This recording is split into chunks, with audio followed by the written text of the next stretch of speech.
Hello investors. आज हम 2022 recession के बारे में बात करेंगे और आप कैसे उससे प्रिपेयर कर सकते हैं और उससे प्रॉफिट कर सकते हैं। तो पहले रिसेशन क्या है उसके बारे में जानते हैं।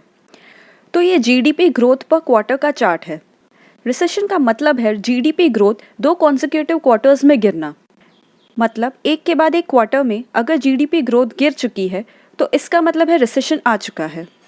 तो ये चार्ट आपको 2018 से 2022 का क्वार्टरली चार्ट दिखा रहा है जीडीपी ग्रोथ का। तो आप यहाँ देख सकते हैं कि सिर्फ पॉजिटिव ग्रोथ रही है 2019 तक, मतलब पॉजिटिव जीडीपी रहा है। और उसके बाद 2020 में 2 नेगेटिव क्वार्टर्स रहे हैं जीडीपी के, जिसका मतलब है रिसेशन हुआ है उस टाइम। और उसके बाद Q3 क्वार्टर में 2020 के एक बहुत ज़्यादा ग्रोथ हुई थी और उसके बाद से पॉजिटिव ग्रोथ ही रही है जीडीपी में। लेकिन अभी आप 2022 के क्वार्टर 1 को देखेंगे तो उसमें नेगेटिव जीडीपी ग्रोथ दिखा रहा है। लेकिन आप पूछेंगे अभी दूसरा क्वार्टर तो नेगेटिव ग्रोथ का आया ही नहीं है, तो क्यों सब कह रहे हैं कि रिसेशन आ गया है? क्योंकि एटलांटा फेडरल रिजर्व के एस्टिमेट के हिसाब से क्वार्टर 2 के 2022 का जीडीपी ग्रोथ रेट नेगेटिव में आने वाला है। अभी लेटेस्ट उनका एस्टिमेट था -1.6%। तो ये टेक्निकली आपको रिसेशन ही दिखा रहा है। तो कुछ चार्ट्स को देखते हैं जो इन चीज़ों को वेरीफाई करते हैं। ये है स्मॉल बिजनेस ऑप्टिमिज्म का चार्ट। ये एक सर्वे किया जाता है यूएस के स्मॉल बिजनेसेस में मंथली, ये पता करने के लिए कि उनका बिजनेस कैसा कर रहा है। ये बिजनेसेस यूएस के 50% प्राइवेट वर्कफोर्स में आती है। तो जब 2007 का फाइनेंशियल क्राइसिस की स्टार्टिंग हुई थी तब स्मॉल बिजनेस ऑप्टिमिज्म गिर गिर के 82 से 85 पॉइंट्स के बीच में आ गया था। मार्च 2020 के टाइम भी यही हुआ था। और अभी आप देख सकते हैं कि इसकी वैल्यू 89.6 के अराउंड है, जो कि 2007 के फाइनेंशियल क्राइसिस के स्टार्टिंग पॉइंट से बहुत कम है। लेकिन वो उतनी भी कम नहीं हुई है जो उस टाइम पे हुई थी। इसका मतलब यही है कि यूएस के इन बिजनेसेस में इतना कॉन्फिडेंस नहीं है अपने बिजनेस को चलाने का इस टाइम पे। अब आते हैं कंज्यूमर सेंटिमेंट के चार्ट पे। ये सर्वे यूनिवर्सिटी ऑफ मिशिगन ने किया है। इस टाइम का जो कंज्यूमर सेंटिमेंट है वो ग्रेट फाइनेंशियल क्राइसिस से भी कम है। आप 2007, 2008, 2009 का भी पॉइंट्स देखोगे, आज का कंज्यूमर सेंटिमेंट 50 पे है। यहाँ तक कि मार्च 2020 का कंज्यूमर सेंटिमेंट भी उससे ज़्यादा है। इसका रीज़न ये हो सकता है कि इन्फ्लेशन बहुत ज़्यादा बढ़ रहा है। लोगों को समझ नहीं आ रहा कि उनको पैसे कहाँ लगाने चाहिए। उनका कॉन्फिडेंस गिरता ही जा रहा है। अगर हम इसमें 1979 ईयर तक का चार्ट देखें, जिस ईयर में ऑयल क्राइसिस हुआ था, उससे भी आज का कंज्यूमर सेंटिमेंट वर्स है। तो यूएस के लोग और बिजनेसेस यही सिग्नल कर रहे हैं कि एक मार्केट डाउनटर्न ज़रूर आएगा।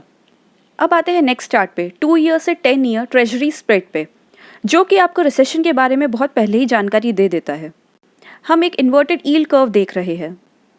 ये 10 ईयर ट्रेजरी स्प्रेड और 2 ईयर ट्रेजरी स्प्रेड रेट के बीच का डिफरेंस है। तो जो ट्रेजरी स्प्रेड 0 तक आता है उसका मतलब है फ्लैटनिंग यील्ड कर्व है, और आज की तारीख में ये -0.19% है।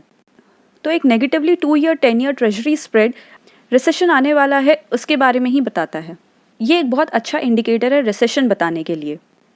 तो अब अनएम्प्लॉयमेंट रेट के चार्ट की बात करते हैं। ये एक लैगिंग इंडिकेटर है जो रिसेशन आने से पहले बहुत ज़्यादा गिर जाता है। आप देख सकते हैं इस चार्ट में कि एम्प्लॉयमेंट कितना गिर चुकी है। यहाँ पे अनएम्प्लॉयमेंट रेट का परसेंटेज बताया हुआ है। आप ये चार्ट 1950 से 2022 तक देख सकते हैं। ये ग्रे एरिया आपको रिसेशन कब कब आया उसके बारे में बता रहा है। हर बार आप इस चार्ट में देख सकते हैं कि रिसेशन आने से पहले एम्प्लॉयमेंट का परसेंटेज कितना गिरा है। 2007 में भी आप देख सकते हैं कि कितना अनएम्प्लॉयमेंट रेट बढ़ा। 2020 में भी रिसेशन आके अनएम्प्लॉयमेंट सबसे ज़्यादा बढ़ी। उसके बाद अब 2022 में भी सबसे लो पॉइंट पे आ गया है। तो आपने पढ़ा होगा कि बहुत सारी यूएस की कंपनीज लोगों को निकाल रही है और उन्होंने हायर करना बंद कर दिया है। तो इसलिए आते हैं इस पॉइंट पे कि रिसेशन से आप कैसे प्रिपेयर कर सकते हैं और उससे प्रॉफिट कैसे बना सकते हैं। तो सबसे पहला पॉइंट है पे डाउन डेट। सबसे पहले हाई परसेंटेज डेट पे करो। इससे आप मंथली खर्चों को कम कर पाओगे और आने वाले रिसेशन के टाइम पे कोई भी प्रॉब्लम आई तो उसको फेस कर पाओगे। जैसे कि आपकी जॉब चली जाए या कोई भी काम चला जाए, तो अगर आपने डेट पे कर दिया है तो आपकी लाइफ ईजी रहेगी इन स्मॉल मंथली पेमेंट से भी। लेकिन सारा के सारा पैसा आपको डेट पे करने में नहीं लगाना। कुछ आपको फ्यूचर में होने वाले सरप्राइजेस के लिए भी सेव करना होगा। सबसे ज़्यादा इंटरेस्ट वाला डेट पे कर सकते हैं आप, और कुछ कैश अपने पास रखें ताकि आने वाले रिसेशन को आप सर्वाइव कर पाए।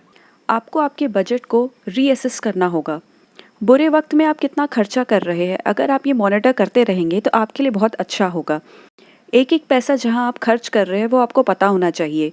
अगर आपका कोई बजट ही नहीं होगा तो आप फालतू के खर्चों में ज़्यादा लग जाओगे। जब आप अपने खर्चों को केयरफुली प्लान करते हो तो हर एक पैसा आपका किसी काम की चीज़ खर्च करने में ही जाता है। जैसे अगर आप हाउसिंग या फूड या लोन पेमेंट्स या यूटिलिटीज़ में खर्चा करना चाहते हैं तो आपको पता होना चाहिए कि आप कितना पैसा उसके लिए अलग रख सकते हैं। लेकिन अगर आप जितना खर्चा कर रहे हैं उससे ज़्यादा आप कमा रहे हैं तो आप दूसरी कैटेगरीज़ में सेव कर सकते हैं, जैसे emergency fund, retirement saving, vacation fund और भी बहुत सारी चीज़ें। इससे आप उन लग्जरीज़ पे भी कम खर्च करोगे और अपने फाइनेंशियल गोल्स तक भी पहुंच पाओगे। तो आज से ही आपको सेव करना शुरू करना पड़ेगा और अपने खर्चे को रीअसेस करना होगा। अगर आज से शुरू करेंगे आप तो आने वाले बुरे वक्त के लिए आप तैयार रहेंगे। आपके पास 3 से 6 महीने का इमरजेंसी फ़ंड होना बहुत ज़रूरी है। 3 से 6 महीने अगर आप जॉब कर रहे हो, 12 महीने से ज़्यादा अगर आप सेल्स में हो या आप एक एंटरप्रेन्योर हो। तो अगर आप खर्चा कम करेंगे और एक इमरजेंसी फ़ंड बना देंगे तो आप डेट में जाने से बच पाएंगे और फालतू के बिल्स को भरने से भी बच पाएंगे। आपको पैनिक में आके सेल नहीं करना। मार्च 2020 की ही बात करें तो बहुत से लोगों ने सेल करना शुरू कर दिया था। लेकिन आपको एक लॉन्ग टर्म इन्वेस्टर होना होगा और आपको पैनिक में आके सेल करने की ज़रूरत नहीं है। आपको हमेशा अपने इन्वेस्टमेंट का फोकस लॉन्ग टर्म के लिए रखना चाहिए। आपकी इन्वेस्टमेंट स्ट्रैटेजी हमेशा सेम होनी चाहिए, चाहे रिसेशन आए या नहीं आए। अगर आपने सही बिजनेस में इन्वेस्ट किया है तो आपको पैनिक में सेल करने की कभी ज़रूरत ही नहीं पड़ेगी। लेकिन अगर आप रिसेशन फ्रेंडली इन्वेस्टमेंट्स कर रहे हैं और मार्केट को टाइम करने की कोशिश कर रहे हैं तो उसमें आप गलती कर रहे हैं। आपको लॉन्ग टर्म का सोचना होगा, लॉन्ग टर्म स्ट्रैटेजी बनानी होगी ताकि कोई भी कंडीशन आए जैसे रिसेशन भी, तो भी आप उसके लिए प्रिपेयर रहे। और रिसेशन के लिए प्रिपेयर करने के लिए आपको दूसरी इनकम स्ट्रीम्स भी बनानी होगी या अपनी जॉब के अलावा दूसरे काम भी करने होंगे जिससे आपका कैश फ्लो बढ़े और उससे आप कैश फ्लो एसेट्स बना पाए। रिसेशन के टाइम रियल एस्टेट में पैसा बना सकते हो, अंडर प्राइस डिविडेंड स्टॉक्स में पैसा बना सकते हो जिससे आप मंथली और वीकली इनकम बना पाओगे। अपनी स्किल्स को मोनेटाइज करना सीखो और अपने फ्री कैश फ्लो को बढ़ाओ। और यही टाइम है आपके लिए फ्री कैश फ्लो को बढ़ाने का। आप इन कैश फ्लो से कैश फ्लोइंग एसेट्स परचेस कर सकते हो, जैसा कि बताया गया रियल एस्टेट और अंडर प्राइस डिविडेंड स्टॉक्स। लोग ये रियलाइज़ नहीं कर रहे, लेकिन 2008 के बाद बहुत से लोगों ने जनरेशनल वेल्थ बनाई है। उस टाइम पे बहुत सारे लोगों ने बहुत सी प्रॉपर्टीज़ खरीदी जिसका भाव आज बहुत ज़्यादा हो चुका है। दूसरा तरीका जिससे आप इस रिसेशन में प्रॉफिट कर सकते हो वो है बाय सिस्टमैटिकली। मतलब आपको एसआईपी करनी चाहिए। जब मार्केट में वीकनेस आए तब आप अपना स्मार्ट पैसा लगाओ और जब स्ट्रेंथ आए मार्केट में तब आप सेल कर सकते हो। और अगर आपने कोई एसेट खरीदा है जो एप्रिशिएट ही हो रहा है तो आपको सेल करने की भी ज़रूरत नहीं होगी। वॉरेन बफेट ने हमेशा कहा है, be greedy when others are fearful. Warren Buffett हमेशा कहते हैं कि वो हमेशा रिसेशन के लिए वेट करते हैं ताकि वो जब आए तो उसमें इन्वेस्ट करके वो ज़्यादा पैसे बना पाए। और अगर आपका लॉन्ग टर्म व्यू रहेगा, मतलब आप ऐसे स्टॉक्स और म्यूचुअल फंड्स में इन्वेस्ट कर रहे हो जिसमें आपको 5 से 10 साल के लिए देखना ना पड़े, तो ऐसे छोटे मोटे चेंजेस से आपको कोई फ़र्क नहीं पड़ेगा। ध्यान रखिए कि आपको अपनी स्ट्रैटेजी सेम रखनी है रिसेशन के टाइम पे भी। आपको उतना ही रिस्क लेना है जितना आप ले सकते हो।